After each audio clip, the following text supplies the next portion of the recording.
Good evening, everybody. Welcome to Geeks Corner, Astronomy Edition. My name is Susan. The fellow in the other box is named David. Otherwise, anyway, welcome. Let me tell you a little history about what we're doing here on these Wednesday nights. David and I got to know each other because he came and volunteered at the Bueller Observatory, where I was running it, and we were open every week. And it was a wonderful way to spend an evening. We gathered a whole bunch of interesting people around us. It's kind of like the like attracts like. These were our kind of people who wanted to come out and look at the sky. And I'm going to be honest with you. When you've got a handful of telescopes set up and public coming in and out for several hours, there's a lot of time to sit and geek out about anything we could think about. Well, then COVID hit and they closed the planetarium and observatory. I got laid off, but we decided we wanted to keep this up. So David and I started every Wednesday getting together and geeking out. So we decided to invite others to join us. And the first thing we did was online, we set up, or David set up, a Facebook group. Here, let me share. Da-da-da. So, like Susan says, we've been buddies for quite a while, and we love getting together, pointing telescopes at the sky, and then telling lies as we visit. What do you see? What do you see? I see the entire monitor. I see the entire window with lots of ads. I see Geeks Corner, Homestead Astronomy, and now it's filling the window.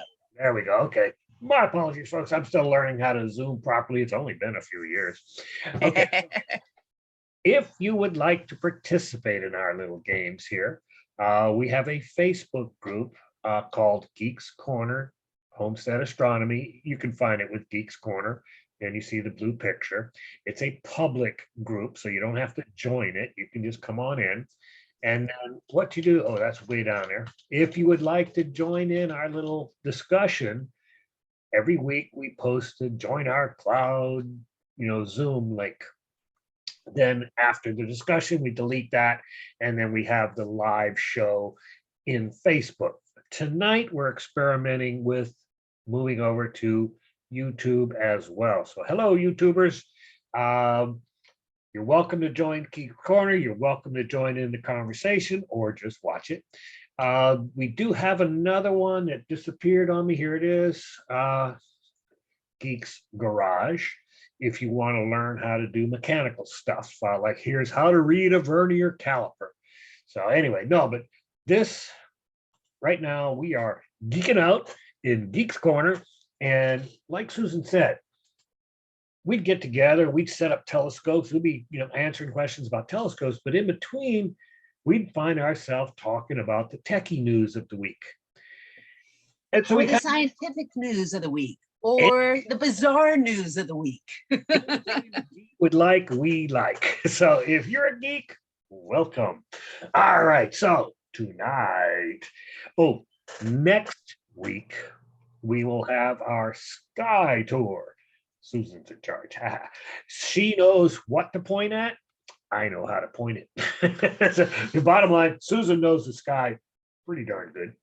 And I know how to make a telescope work and teach you how to use a telescope. So the two of us, we're a pretty good combination. All right, so Geeks Corner. Let's yabba dabba do. Where are we? I thought that was mildly interesting. Hold 1 second. Just to clarify, we get together every Wednesday. Right now it's at 6:30, and I think it will stay there. We once a month, the first Wednesday of the month, I spend a good bit of the time doing a sky tour because, hey, that's where we started. That's what we love. And it kind of keeps us up to date of what can be seen, particularly in the evening sky, but we'll talk about anything else that might be interesting to see in the sky. And the rest of the time, we tend to geek out. We do occasionally stop and talk about, we're going to try to do telescopes this weekend. We look at the weather together. Then we look at any kind of article about something that caught one of our eyes. So you're joining us tonight on, you see, we got a whole bunch of articles set up. If we get to them all, great. Some of them we've read, some of them we haven't. And we're just going to discover them together. At this point, David's in charge. Back to him. Like Susan said, we like to meet 6:30 p.m. Eastern Daylight Time, which in a few weeks will be Eastern Standard Time. So 6:30 p.m. Eastern Time. And then, to see the live, to get into the Zoom link. But of course, YouTube will have it forever, and Facebook will have it forever. One of the reasons we decided to start putting these things on YouTube is that on YouTube, you can find stuff from 6 months ago or 3 years ago. In Facebook, you can't. They have the most awful search engine. So that's part of why we're doing this. Okay, so let's start geeking out.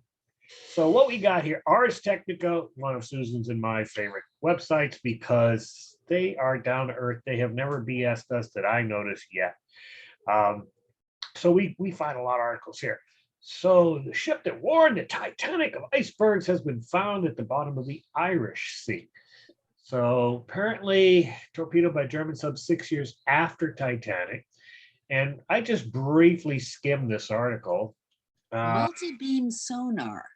Multi-beam sonar. That's going to be interesting. I'm sorry, that caught my eye. Keep going. Yeah, look at that. What is? I know about sonar. Let's see. And folks, this is us, right? With a squirrel. But when there's a squirrel, we will chase it. We will find it. We will catch it.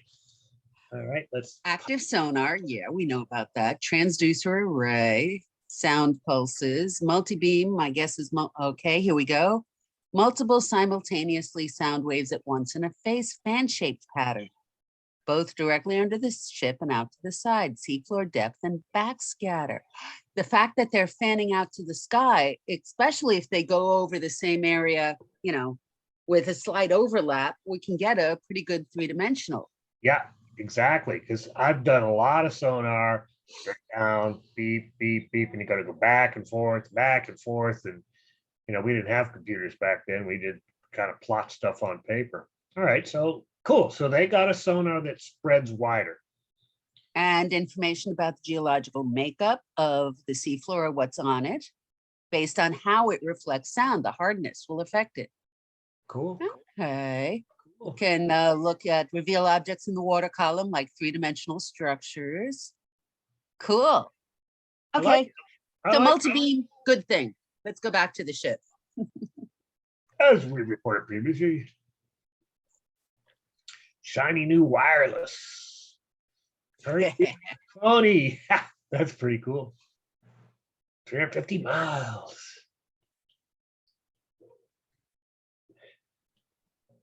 They'd gotten ice warnings all day. Growlers and field ice. Passing icebergs. I shift course a bit further south to respond to review. I didn't know that. Poke. There is poking the hole. Oh, look at that. I thought that word was invented in the 60s or 70s. I did not know a ship had this name. Oh my God, that's fantastic. That's cool. 3 large bergs. Mesaba, much heavy packet great on us field. Never received those messages. Or were those trying to catch on passenger Marconi grams. Oh. They were packed with silly spam. Well, no, they equipment broke down, so passengers are freaking out. Oh wow! Shut up! I'm working on tape rates. Oh boy! He went to bed and stopped trying to warn people. Yeah. Wow. Oh boy! And at 11:40 that night is when they hit. Yeah, blah blah. Let's skip on down. Blah blah blah blah. Multi-beam sonar. Dum dum dum. Okay, there. That's the information we already got. But now they're using. Wow, they found over 200 other shipwrecks by multi-beam. Holy cow! Wow, that's a lot. Mm-hmm. 87 have been identified. That's a lot. Ooh, so this, yeah, I would say that's a game changer. I like that. Analogous to the impact of aerial photography on landscape archaeology. That makes it. That's pretty cool. Pretty cool. That's a, yeah. Good Well, old. very cool. Good for them. All right, what do we got here? No, Ooh, I did not read this. so we get to read it together. Ta-da! All right, team was trying to send gas around to we carry remnants of one of the universe's first stars. Okay, wait. Go back to that. And you see it's the gas, the nebula surrounding a distant quasar. Right. I even though I'm not full-time at the college anymore, I still teach an astronomy class. And I will tell you, it's very discouraging that I rarely get a student who recognizes the ad for the quasar TVs. Quasar. That was back in the 60s, folks. I remember it. We had one. Yep. So anyway. We had Zenith, and then we tried a quasar, and we went back to Zenith. That's all I'm going to say about quasar. That's funny. That's funny. I didn't expect that. All right. Population 3 stars. So counterintuitively, population 3 stars are the earliest. There are generations of stars in the universe. Okay. Our star, we figure, is at least a 3rd generation star. And we know that because we have metals. The universe started with hydrogen and a little bit of helium. Everything else was created by stars, either nuclear fusion inside a star up to iron. Everything else was created in the very energetic explosions, the novas, the supernovas. And the way you build even heavier objects, start with heavy objects. So the first generation blew up, that gas scattered throughout the universe, gathered with other stuff, packed together, made a new star. Okay, it did its thing, it blew up, and all that stuff came together in a new nebula that formed the solar system.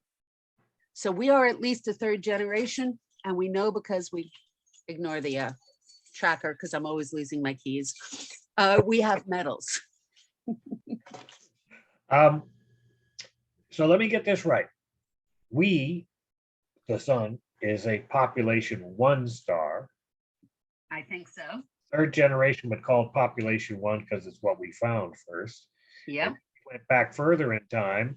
The middle ones are population 2. Then we went back further in time, and we now are trying to look at population 3, which are the 1st generation. Yes. Aren't scientists wonderful at naming things?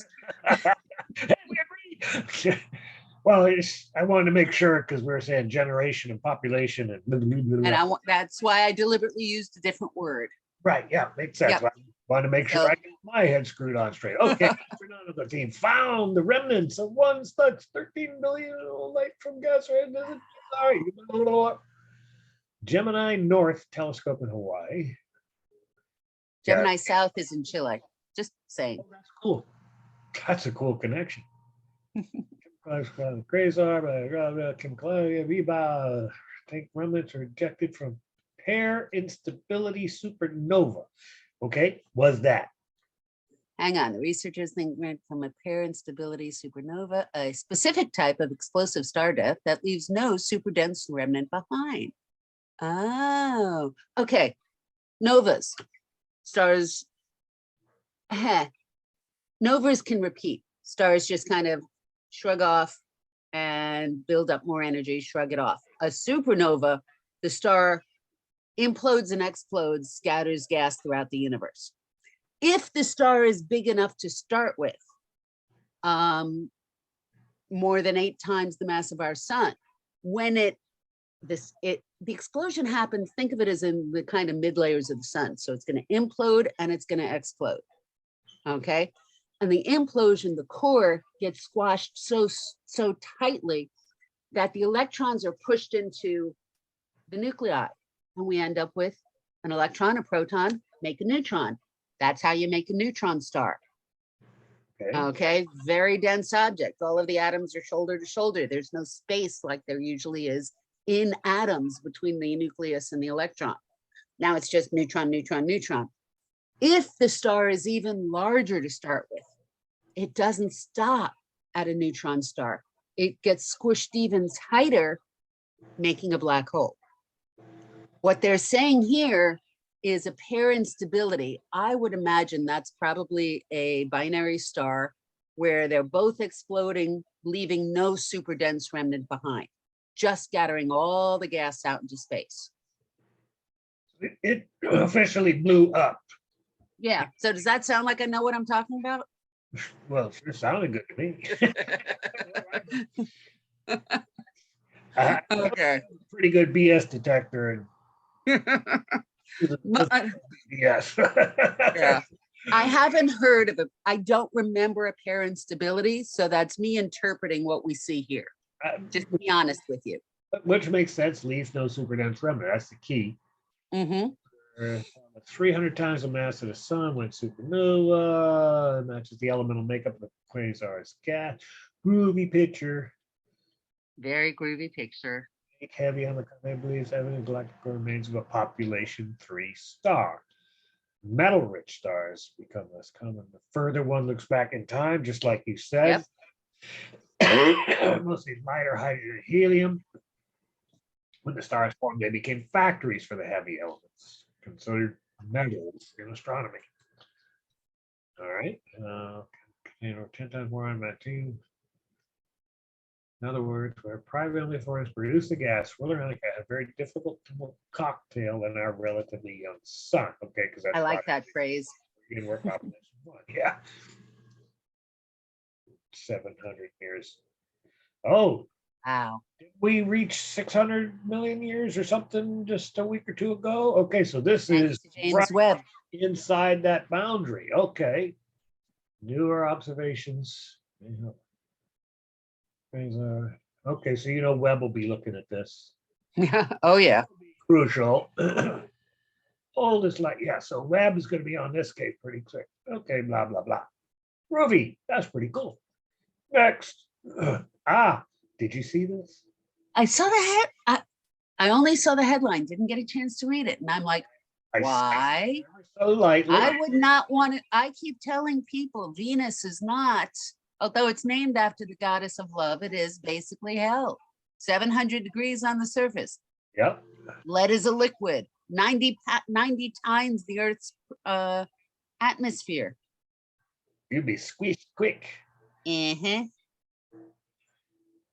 So they're talking about only a flyby. Correct. It's just a flyby, and because it would be quicker to go fly by it and come back rather than the 3 years to Mars. Right? So it would give us basically a test deep space mission. Correct. And to me, at first I thought it was absurd, like you, but after reading that paragraph, I thought, I guess maybe it's not so terribly absurd. Yeah, I like testing incrementally when possible. Yeah, and this would be an increment. Yeah, so 1 year mission versus a 3-year mission. Okay, and ooh, the gravity assist. I'm sorry. Where's she? I often jump ahead. I apologize. All right, there's okay. She's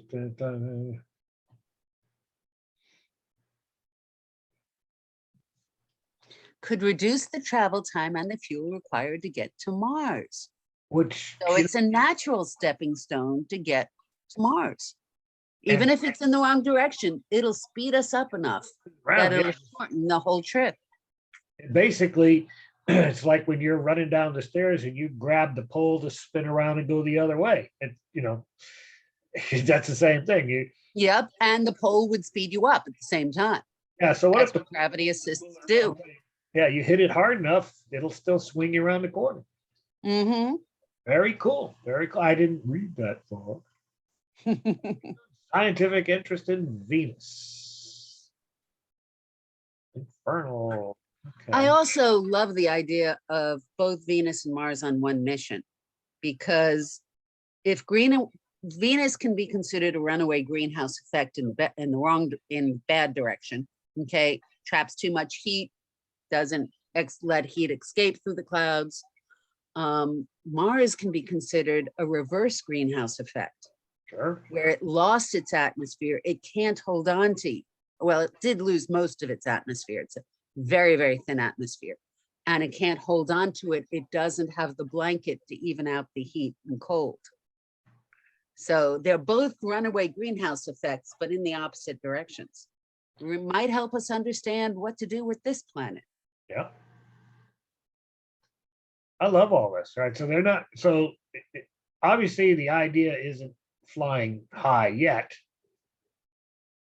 Yes, it's hellish. A human flyby wouldn't add much except practice. Okay, Yeah, blah, blah, if blah. we can do it on the way to Mars, great. That's worth it. I think it's worth considering. Okay, ground telescopes, jaw-dropping views. This was amazing.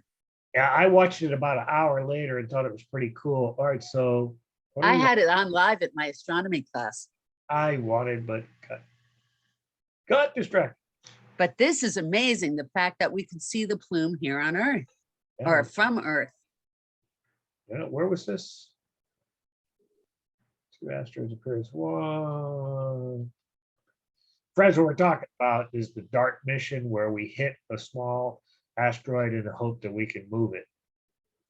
Dimorphos around the asteroid Didymus. One of the ways we're going to see if it worked is if Dimorphos actually ends up orbiting closer to Didymus.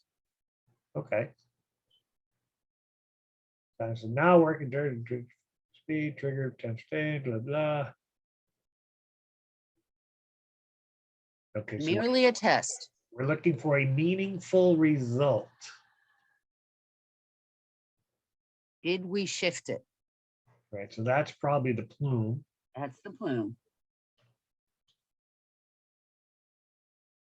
So just to give you a comparison, it's like hitting a football stadium with a golf cart. What? It's about hitting a football stadium with a golf cart. Oh, the size of the satellite. The size. size. Yep. Okay. Not much. It doesn't seem like much, but But when you're both going at thousands of miles an hour, you just have to divert it a little bit if it's far enough away. A slight angle can make a big difference. target asteroid. This on bottom right of each image. Okay, so now we can see the dusty cloud, dusty cloud, dusty cloud. All right, so that's The where. time sequence, start from the top left. Well, I was working backwards to find the Oh. damn thing. Okay. All right, so that appears to be it. Uh-huh. Why is it moving around? What do you mean? Why is what moving around? All right, well here's a pattern. Oh, just go to the top. You point to, that's the bright one. That's the bigger one.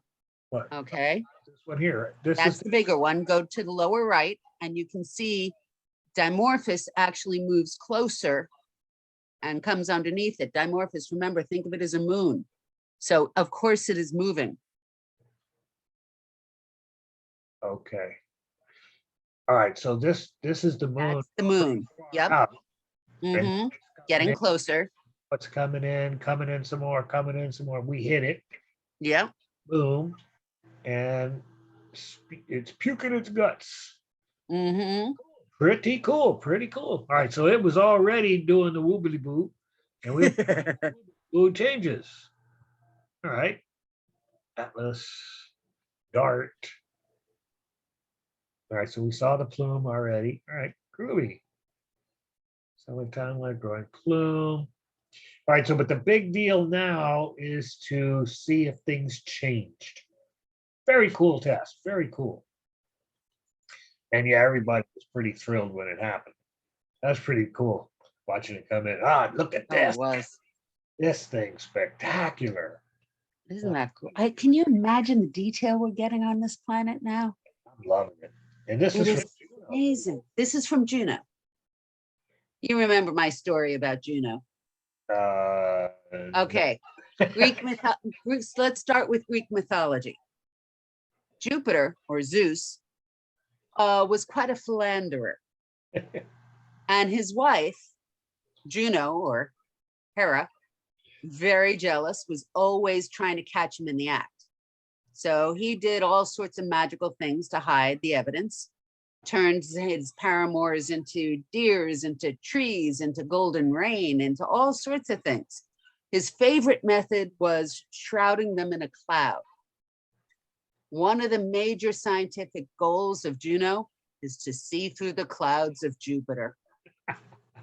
Don't tell me scientists don't have a sense of humor. Great. Peel up that dress.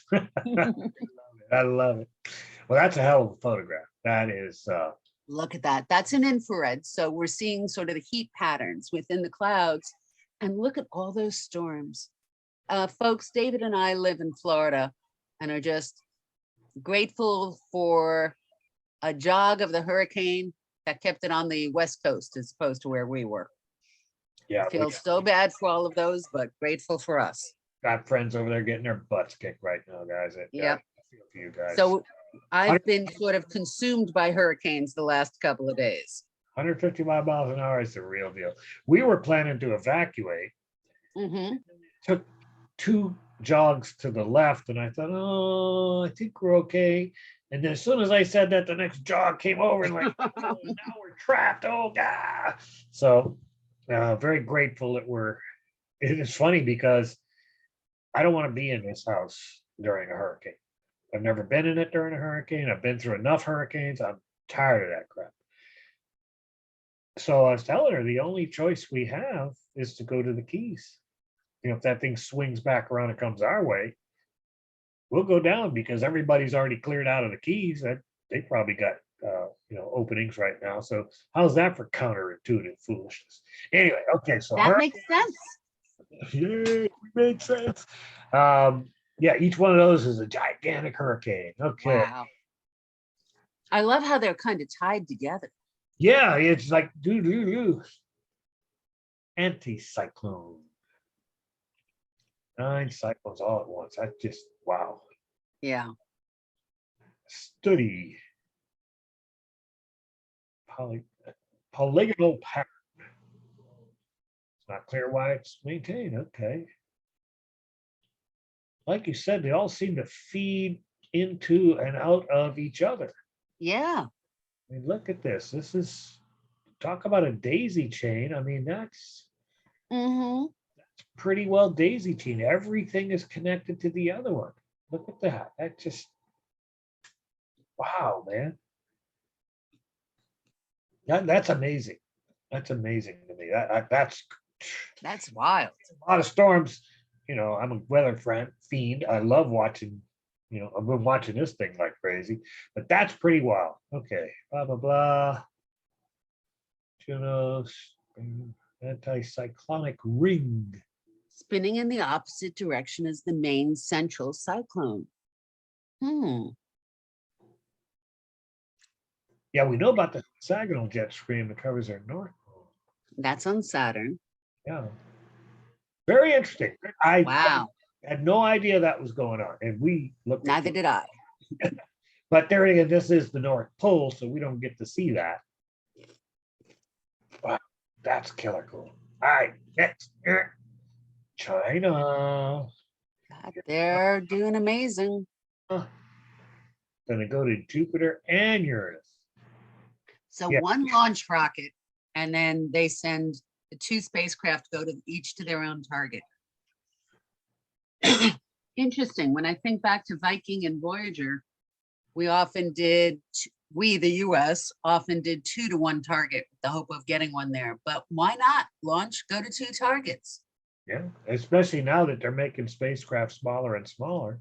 2030s. Ooh, that's going to be a bit. Hey, if this is their first of the idea, a 10-year from idea to launch is short. That's right. That's true. Yeah, it's only 8 years away. Soon to be 7. Long March rocket. All right. Well, bottom line, China is really getting it together. They are blah blah blah. Okay, they're going to whoop our butts real soon. There was one of the last paragraphs, just as you were clicking off. China sees itself in a new space race with the US. Control Shift T brings it right back. Control Shift T, folks. If you just deleted, if you just hit X on a web page. So what did you say? China has been building up its space program to compete in a new space race with the US as a main contender. You know what? I'm going to disagree with that xenophobic statement. I don't think China gives a damn about the United States. Yeah, they're going to do it no matter what we do. They're doing it. They're just doing it. They're not worrying about all this petty stuff that we're like, oh no, China this, China that. They're just doing it. So yeah, I think we're into the racing thing. They're just getting it done. All right. Ryugyu, is that how you pronounce that? Sounds good to me. Ah. All right, so Hayabusa 2. This was the Japanese guys, yeah. Cutting edge terminal. They shared it around the world. That's nice. Yeah, and I remember when they did that collection. At first, they couldn't get. They got so much stuff they couldn't get the collector closed. Closed, and they were worried about it coming in, and it came in, and we got stuff. And so the findings suggest Ryugyu was once part of a much larger asteroid. 2 million. Not a surprise. 2 million years after our solar system. Only 2 million? Yeah. Over the next, because 4.5 billion, you're talking about 2 million, that ain't nothing.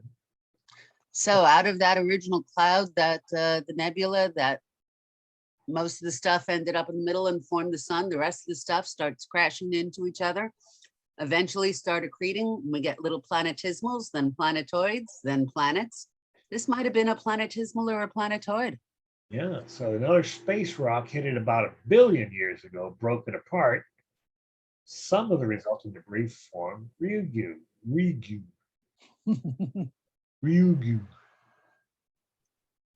All right. First in May 99, large amount of loose rubble. It's like a spinning top.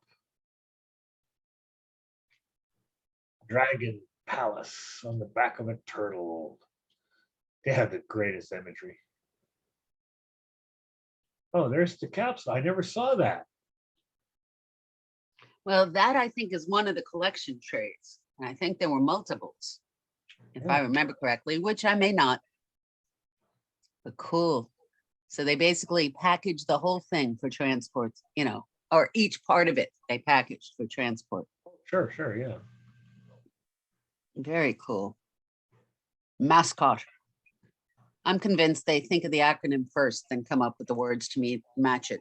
I'm not going to doubt that. Not at all. All right. So blah, blah, blah, blah, blah, blah, blah, blah, blah, blah, blah, blah. Cool. Carbonated water. Ooh. Right, that's what I was going. What was the man brought water to Earth and helped see the origin of life? Yeah, carbonated water. Who? When I saw that word, I'm like, what? Fine vein iron oxide magnetite. These are words that Susan's into. Less than 40 degrees Celsius.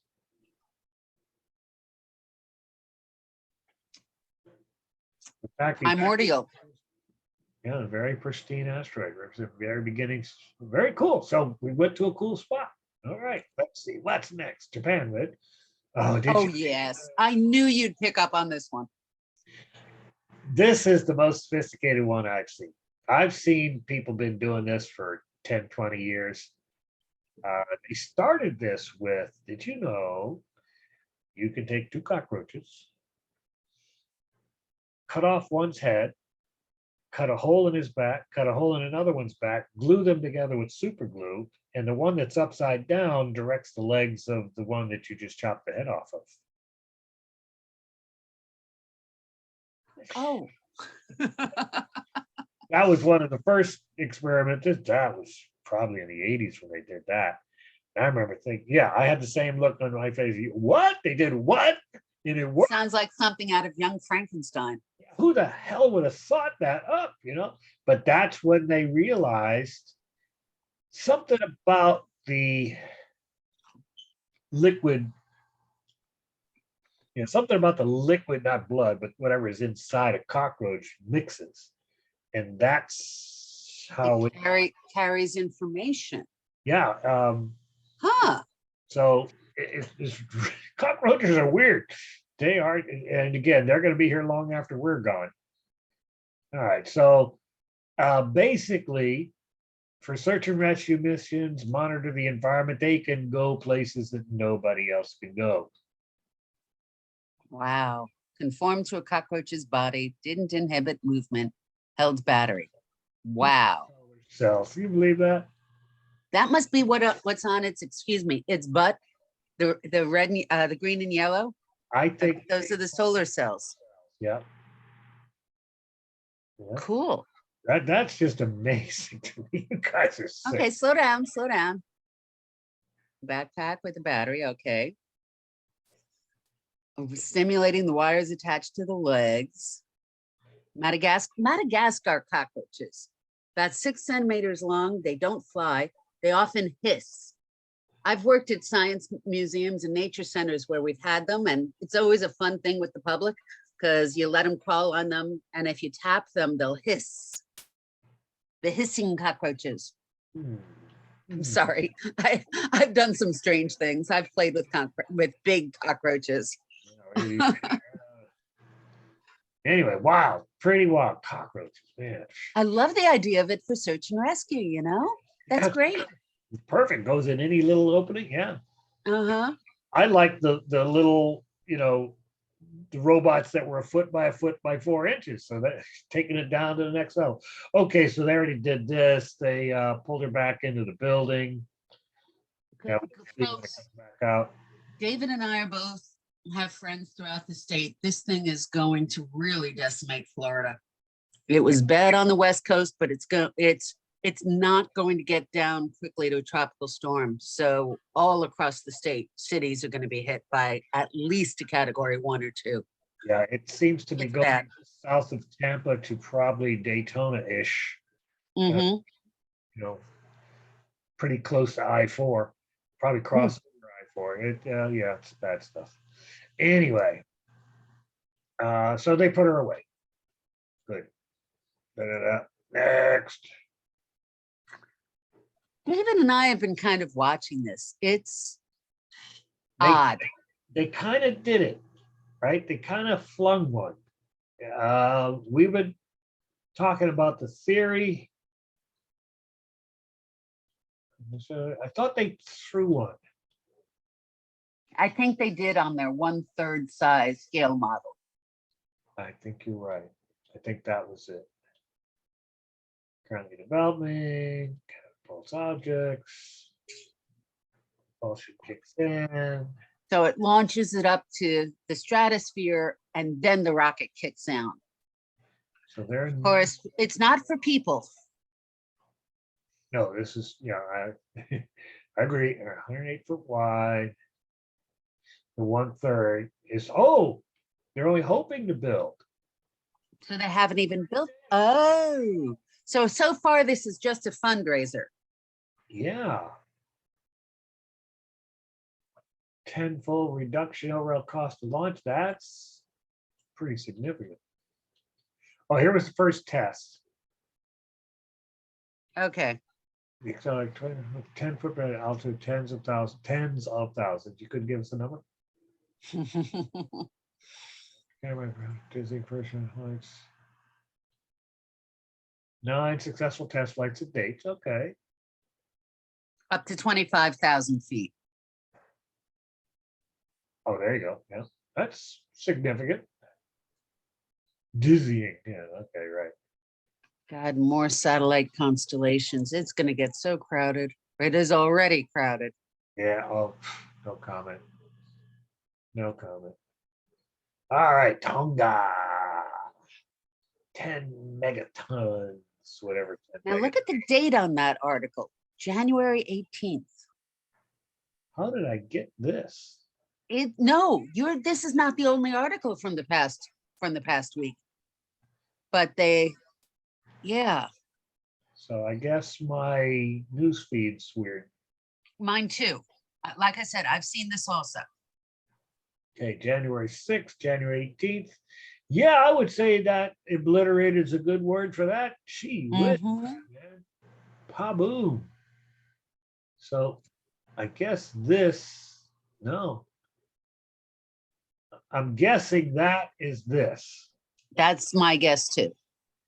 And then it blew all this off here and blew that off. Wow. Wow. Anyway, blah, blah, blah. Big boom.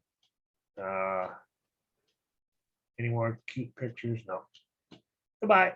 There we But go. the weird thing about it that I did see brought up in those articles was how much stuff got into the atmosphere. And that is always a concern. That was the interesting thing. You're right. They're about 500 times bigger as Hiroshima. Loud eruption. Tsunami, Something lots of damage. I thought there was something about a huge amount of water got put into the atmosphere.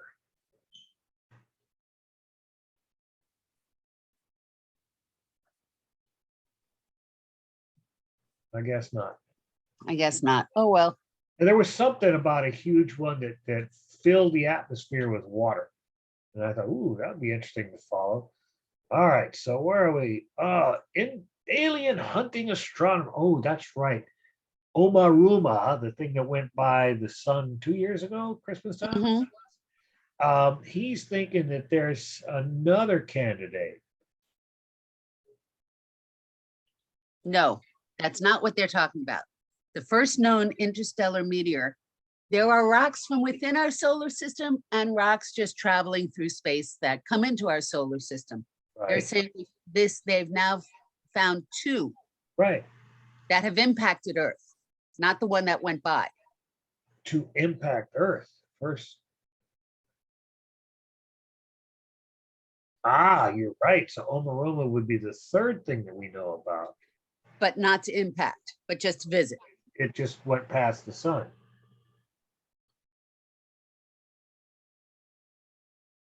(2017) Portugal, 2017. I don't remember that. But the paper has not been peer reviewed yet. Science is a process, folks. Someone comes up with an idea, writes about it, gets a lot of other people to look at it, and they're like, are you joking? You have no logic here. Or they're saying, this could work. These objects appear to be extraordinarily robust. Wow. Material strength. Say how much stronger? Because they are stronger. The odds of randomly drawing two objects in the top 3 out of 2, 1 in 10,000. Gaussian odds. To an outlier in material strength. Wow. So its source is different than the planetary systems like the solar system. Sense. Yeah, okay. This is the guy who said, hey, it's an artifact. Yeah. I don't think so.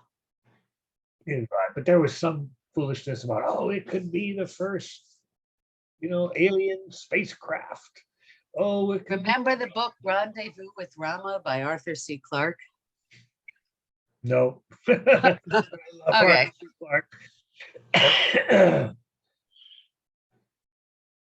So pushback from many scientists. All right, so And he's I believe it was a rock from outside our solar system. It was an interstellar rock.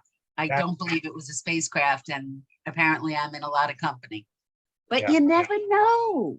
happen to agree with that. And here's my best joke on Omaruma.